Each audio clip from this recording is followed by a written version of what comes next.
হে আল্লাহ, এই মানুষগুলাকে রক্ষা করেন। উপকূলীয় জেলা দ্বীপ জেলার ভোলার অবস্থা ইতিমধ্যে আপনারা দেখতে পাচ্ছেন। আবারও ঘূর্ণিঝড় দিয়ে আসতেছে উপকূলীয় জেলা ভোলা। দর্শক, যারা যেখান থেকে আজকের এই ভিডিওটি দেখছেন, আপনারা সবাই জায়গা থেকে ভিডিওটি শেয়ার করে দিবেন। দেখতে পাচ্ছেন এই মানুষগুলোর অবস্থাটা একটু লক্ষ্য করে দেখুন।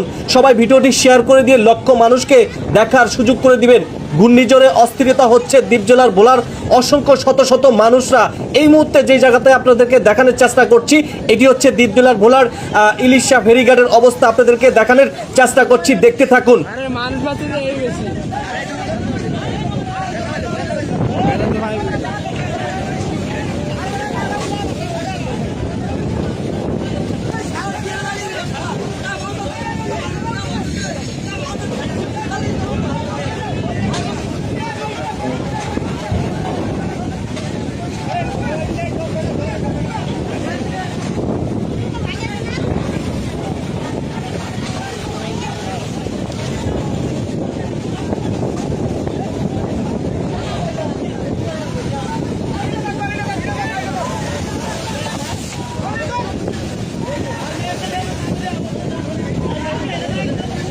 করে তো লাইনিং আছে, ওর তো কিছুই নাই।